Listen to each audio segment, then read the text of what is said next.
नमस्कार. मालिकेच्या पुढील काही भागांमध्ये आपल्याला खूपच जबरदस्त असा ट्विस्ट पाहायला मिळणार आहे. कारण कलाने शेवटच्या क्षणी ज्या चिठ्ठ्या लिहून ठेवलेल्या होत्या त्यातून तिने सत्य सर्वांच्या समोर आणलेलं आहे.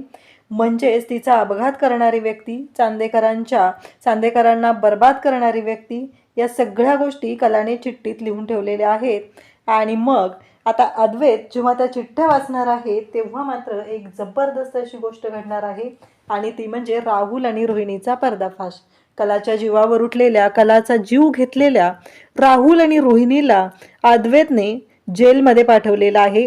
सर्व पुरावे साक्षी सादर करून त्यांना जन्मठेपेची शिक्षा झालेली आहे. कलाचा जीव घेतला या संदर्भात, या गुन्ह्याखाली.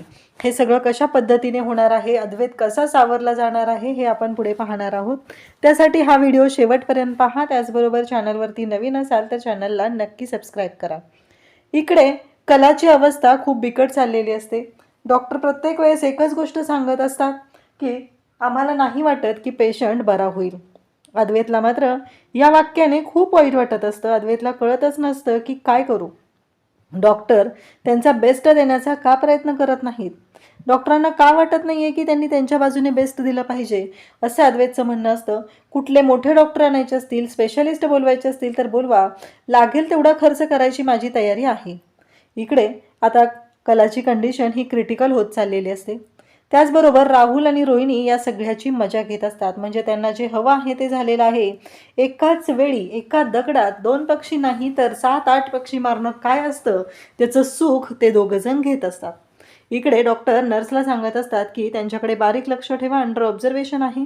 कुठलीही गोष्ट काहीही तुम्हाला वेगळं वाटलं त्या क्षणी मला आवाज द्या, असं डॉक्टरांनी सांगितलेलं आहे. नर्स मात्र कलाकडे पाहत असते. तेव्हा कला नर्सला पेपर आणि पेन मागत असते. तेव्हा नर्स कलाला ते देते. जेव्हा या सगळ्या गोष्टी घडत असतात तेव्हा मात्र या सगळ्या गोष्टी जेव्हा घडत आहेत त्याच वेळी महत्त्वाच्या काही गोष्टी आहेत, कलाला त्या लिहून ठेवायच्या आहेत. कलाला एवढं बोलता येत नाही, त्यामुळं कला त्या गोष्टी लिहून ठेवण्याचा प्रयत्न करत आहे. मग कलाने तर आता सगळ्यांना तिथे त्या पेपर आणि पेन मागितलेला आहे. आता नर्सने तिला तर दिलेला असतो. इकडे अद्वैत मात्र विचार करत असतो की काय करू, खरेला मी कसं वाचवू, या सगळ्यातून खरेला मी कसं बाहेर काढू, हाच एक प्रश्न अद्वैतच्या पुढे उभा असतो. आता अद्वैत आत आलेला असतो. त्या क्षणी कलाने त्याच्या हातामध्ये चिठ्ठी दिलेली असते आणि नर्सला सांगितलेलं असतं की ह्या ज्या चिठ्ठ्या आहेत त्या चांदेकरला द्यायच्या आहेत. नर्स तिथं असते. नर्सने त्या चिठ्ठ्या, सगळ्या चिठ्ठ्या अद्वैतच्या हातात दिलेल्या असतात आणि सांगितलेलं असतं. अद्वैतने त्या चिठ्ठ्या हातात घेतलेल्या असतात. त्यासोबतच इकडे आपल्याला पाहायला मिळतं की कला अद्वैतला म्हणत असते, म्हणजे पहिली चिठ्ठी ही असते की चांदेकर तू माझ्यासाठी गाणं गा. आता अद्वैतचा हा भसाडा आवाज आहे. ही गोष्ट काही कलाला आधी आवडायची नाही, परंतु आता इकडे कलाने अद्वैतला गाणं म्हणायला सांगितलं. अद्वैत मात्र गाणं म्हणायला तयार नसतो. परंतु कला मात्र अद्वैतला एकच म्हणत असते की चांदेकर तू माझ्यासाठी गाणं म्हण, चांदेकर तू माझ्यासाठी गाणं म्हण, असं अद्वैतला ती सांगत असते. तेव्हा मात्र अद्वैतच्या पुढे कोणताच पर्याय राहत नाही.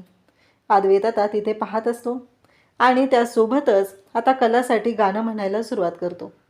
कलासुद्धा अद्वैतकडे पाहत आहे. ज्या गोष्टी घडत असतात त्या मात्र खूप भयानक असतात. कलाला तर याची कल्पना असतेच की पुढे काय होणार आहे, परंतु अद्वैतला मात्र खूप टेन्शन आलेलं असतं. अद्वैतला कळत नसतं की काय करू, या सगळ्यातून कसा मार्ग काढू, हा एकच प्रश्न अद्वैतच्या पुढे उभा असतो. अद्वैत खूप रडत असतो आणि गाणं म्हणत असतो, का तर कलाची इच्छा त्याला पूर्ण करायची असते. अद्वैतच्या हातामध्ये त्या सगळ्या चिठ्ठ्या कलाने लिहिलेल्या असतात. कारण डॉक्टरांनी कलाला हेही सांगितलेलं असतं की एका मुलीने तुमचा जीव वाचवलेला आहे. आणि आता डॉक्टरांनी हे सांगितल्यामुळं कलाने तोही निर्णय घेतलेला असतो. कारण कलाला माहिती असतं की ती जिवंत राहू शकत नाही. म्हणून कलाला माहिती आहे की डॉक्टरांनी कितीही प्रयत्न केले तरीही तिने जिवंत राहणार नाही. त्यामुळं कलाने हे सगळं केलेलं असतं आणि मग अद्वैतला पहिली चिठ्ठी वाचायला दिलेली असते. त्यानंतर कलाची कंडिशन ही शांत होत असते. अद्वैतचा हात हातात घेतलेला असतो आणि कला अद्वैतला जवळ बोलवते. त्याच्या हातामध्ये त्या सगळ्या चिठ्ठ्या असतात. अद्वैतला जवळ बोलवते आणि तिथे बेडवरती त्याला बसायला सांगते.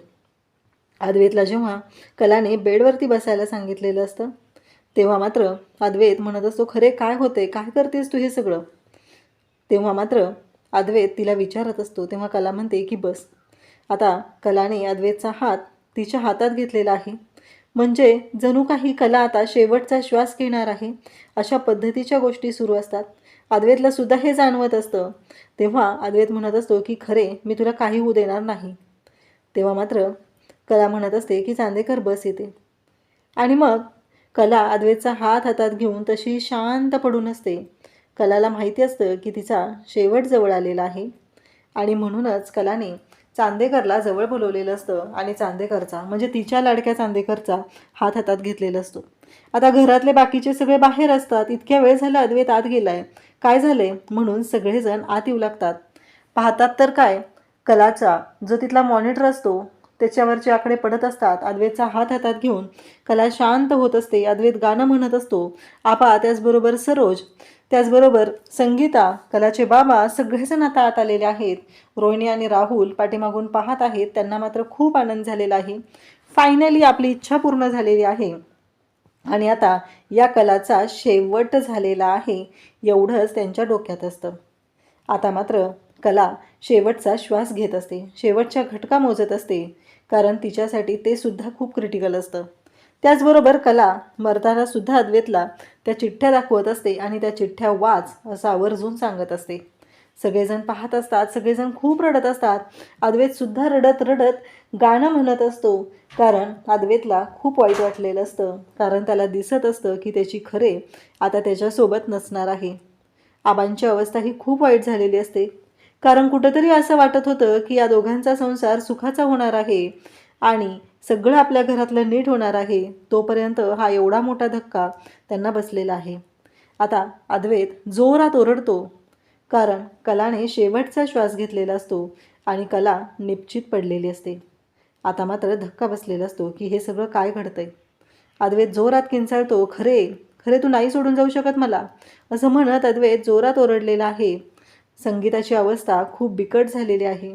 तिची लाडकी लेक कला म्हणजे सर्वस्व होतं त्यांचं, कारण कला कुठल्याही गोष्टीतून मार्ग काढून काहीही करून आपल्या आईवडिलांनाही तेवढंच जपणारी, आपलं सासरही तेवढंच जपणारी. संसार सुख तर तिला भेटलंच नव्हतं. आत्ता कुठं अद्वैत आणि तिची गाडी रुळावर येत होती.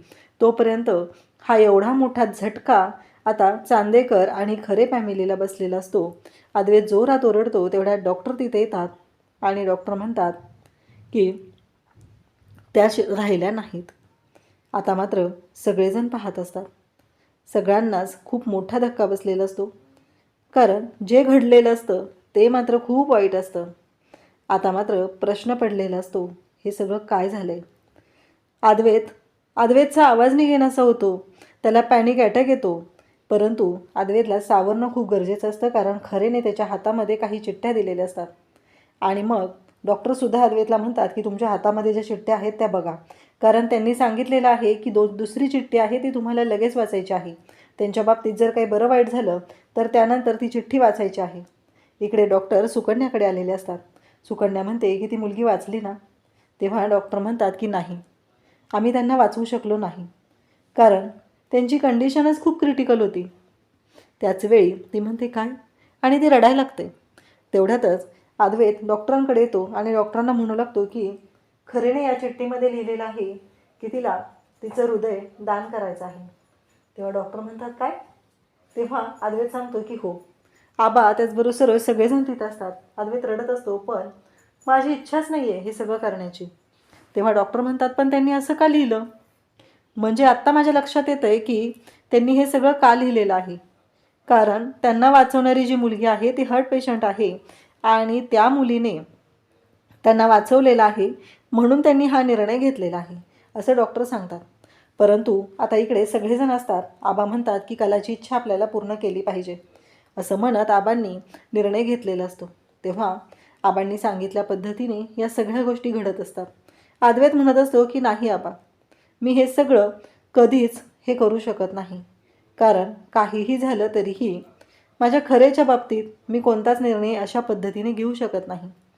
आता मात्र धक्का बसलेला असतो आणि त्याचबरोबर या सगळ्या गोष्टी घडत असतात आणि त्यासोबतच आपल्याला पाहायला मिळतं की इकडे रोहिणी आणि राहुलला खूप आनंद झालेला असतो. दोघंही जाम खुश असतात आणि त्याचबरोबर ते दोघंही म्हणत असतात की चला, आपल्या मनाप्रमाणे गोष्टी घडलेल्या आहेत आणि आता हे सगळं साम्राज्य आपलं आहे.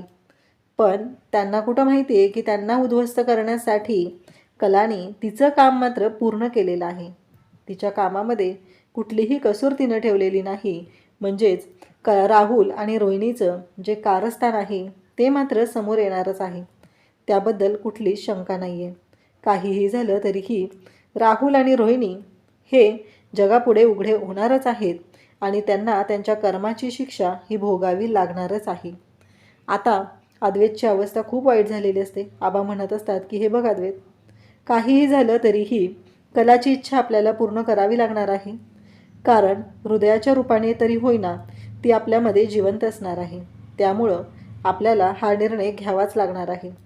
तेव्हा अद्वैत म्हणतो की आबा, आईलाही तो समजवतो. कारण त्यांचं एकच म्हणणं असतं की नाही, काहीही झालेलं, काही असलं तरीही हे सगळं जे काय आहे ते मात्र आता समोर आलं पाहिजे. आणि मग मात्र आता धक्का बसलेला असतो आणि त्याचबरोबर या सगळ्या गोष्टी घडत असतात. तेव्हा मात्र अद्वैत आणि त्याचबरोबर घरातले सगळे यांनी तर निर्णय घेतलेला असतो की काय करायचं आहे ते.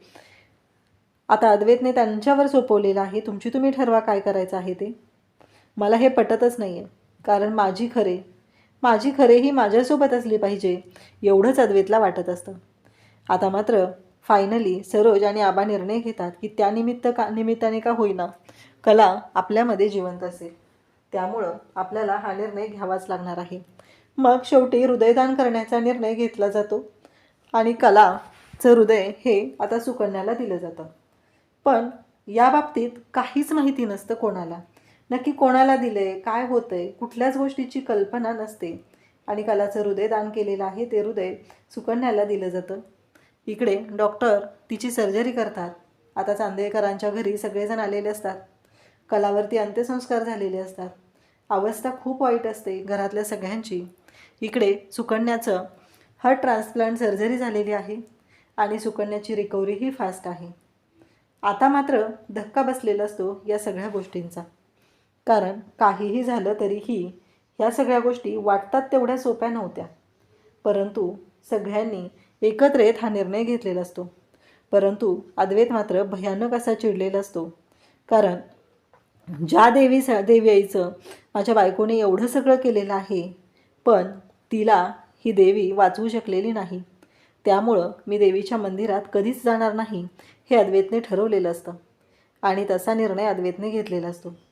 आता मात्र प्रश्न पडलेला असतो आणि मग अद्वैतच्या स्वप्नात कला येत असते आणि त्याला जाणीव करून देत असते की चांदेकर, मी तुला काही चिठ्ठ्या दिलेल्या आहेत, त्या चिठ्ठ्या वाचल्यास का तू. इकडे अद्वैतने पुढचं कामही सुरू ठेवलेलं असतं. कारण अद्वैतला पुढे जे काय घडणार आहे त्याची काहीच कल्पना नसते.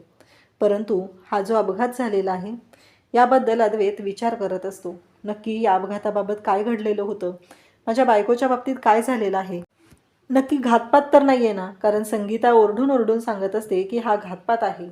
तेव्हा मात्र अद्वैत म्हणत असतो की नाही, खरेला वाचवणं माझ्यासाठी खूप गरजेचं आहे आणि खरेशिवाय मी वाचवू शकलेलो नाही. पण तिच्यावरती ज्याने कुणी हा अन्याय केलेला आहे.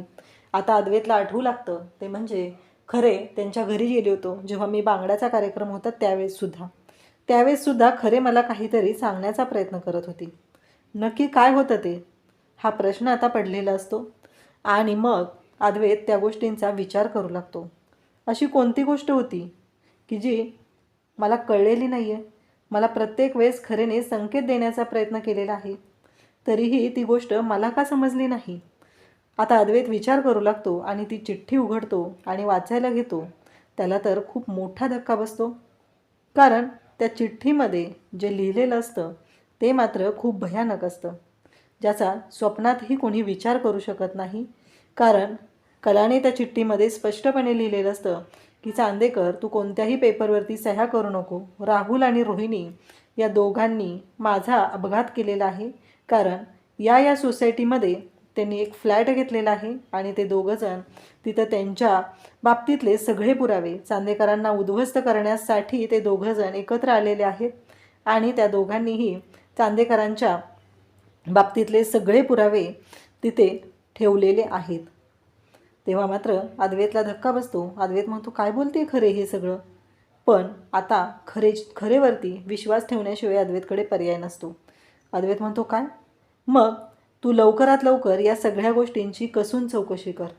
माझ्या अपघाताच्या ठिकाणी तिथे CCTV कॅमेरा होता. त्या सोसायटीचं नावसुद्धा त्यामध्ये तिनं लिहिलेलं असतं आणि त्याच्यामध्ये तिने स्पष्टपणे सांगितलेलं असतं की राहुलने आणि रोहिणीने दोघांनी माझ्या अंगावरती गाडी घातलेली आहे आणि मला संपवलेलं आहे. आपल्या दोघांचं आयुष्य संपवण्यामागे, उद्ध्वस्त करण्यामागे ते दोघंजण आहेत. आपला संसार त्या दोघांनी मोडलेला आहे. हे ऐकल्यानंतर अद्वैतला धक्का बसतो. त्याचवेळी सरोज तिथे येते आणि सरोज विचारू लागते की काय झालं? अद्वैत मात्र सांगत असतो की आई, ही चिठ्ठी बघ. आता मात्र सरोजच्या पायाखालची जमीन सरकलेली असते. पण पुढची चिठ्ठी असते ती म्हणजे काहीही झालं तरी ते दोघं खूप चालाक आहेत. खूप हुशारीने त्यांनी हा डाव खेळलेला आहे आणि त्याच्यामध्ये मी अडकलेली आहे, मी संपलेली आहे. त्यांच्या विरोधातले पुरावे मला मिळाले होते. माझा जो मोबाईल आहे त्या मोबाईलमध्ये एक व्हिडिओ आहे. मग त्या क्षणी अद्वैतने तो मोबाईल घेतलेला असतो आणि त्या मोबाईलमधला तो व्हिडिओ तो पाहू लागतो. त्या मोबाईलमध्ये एक व्हिडिओ आहे आणि त्या व्हिडिओमध्ये तुम्हाला दिसेल की त्यांनी काय केलं आहे. मग अद्वैतनं तो व्हिडिओ ओपन केलेला असतो. त्या व्हिडिओमध्ये स्पष्ट दिसत असतं की सुरुवातीला अद्वैतला बरबाद करायचं, हे सगळं साम्राज्य स्वतःच्या नावावरती करायचं आणि मग कलालाही उद्ध्वस्त करायचं. परंतु आता अद्वैतला धक्का बसतो. अद्वैत सरोजच्या मिठीत येऊन रडू लागतो. तो म्हणत असतो की काय झालं हे सगळं मम्मा? काय होऊन बसले? आई, काय होऊन बसले हे सगळं? असं म्हणत तो रडत असतो. तेव्हा सरोज म्हणते की नाही, कलाला संपवणाऱ्या, कलाचा जीव घेणाऱ्या रोहिणी आणि राहुलला आता मी सोडणार नाही, असं सरोज सांगू लागते. तेव्हा मात्र अद्वैत म्हणत असतो, पण आई. तेव्हा ती म्हणते की काळजी करू नकोस. आता इकडच्या कानाची खबर त्या कानालाही लागू द्यायची नाही. माझ्याही सह्या घेतलेल्या आहेत त्यांनी, फक्त तुझी सही बाकी आहे आणि तुझी सही जोपर्यंत होत नाही तोपर्यंत ते काहीच करू शकत नाही. तू कोणत्याही पेपरवरती सह्या करायच्या नाहीत असा सरोजने प्लॅन केलेला असतो. कारण आता काही झालं तरी कलाने ज्या चिठ्ठ्या लिहून ठेवलेल्या आहेत त्यामुळंच हे सगळं व्यवस्थित घडणार असतं. आणि मग मात्र आता अद्वैतला हे सगळं आठवत असतं. तेव्हा मात्र आता सरोजने त्या चिठ्ठ्या लिहिलेल्या ज्या आहेत त्यानुसार आता पोलीस कंप्लेंट केलेली असते. कलाच्या अपघाताच्या वेळी काय घडलेलं आहे ते तिथलं CCTV फुटेज डायरेक्ट कमिशनरला फोन केलेला असतो आणि ही सगळी सूत्र हलवलेली असतात. कारण आबांची कंडिशन ही तेवढी क्रिटिकल असते. आबांनाही हा धक्का बसलेला असतो, घरातील सगळ्यांना. पण सरोजला आणि अद्वैतची अवस्थाही वाईट असते. त्यामुळं सरोजला खंबीरपणे उभं राहणं गरजेचं आहे. म्हणून तर कलाने पुढची चिठ्ठी सरोजसाठी लिहिलेली असते आणि त्यात या सगळ्या गोष्टी लिहिलेल्या असतात. आता मात्र सरोज शांत राहत नाही आणि मग पोलीस येतात. कारण पोलिसांच्या हाती आता CCTV फुटेज असतं. CCTV फुटेजमध्ये स्पष्टपणे दिसत असतं की रोहिणी गाडी चालवत आहे आणि रोहिणीने जाणून बुजून कलाच्या अंगावर गाडी घातली. एवढंच काय तर आधी एका बाजूने राहुल गाडी चालवत होता, त्यानेही हे सगळं प्लॅनिंग केलेलं होतं. आता राहुल आणि रोहिणीला फरफटत घेऊन जातात आणि त्याहीपेक्षा कोर्टात केस दाखल होते आणि राहुल आणि रोहिणीला जन्मठेपेची शिक्षा होते. फायनली जे केलेलं आहे, जे कर्म केलेलं आहे त्याचं फळ इथेच मिळतं. अद्वैत मात्र सावरलेला नसतो, पण घरासाठी, चांदेकरांच्या बिझनेससाठी उभं राहणं गरजेचं असतं आणि मालिकेने 6 महिन्यांचा लीव घेतलेला आहे. अशाच अपडेटसाठी चॅनलशी कनेक्ट राहा. थँक्यू.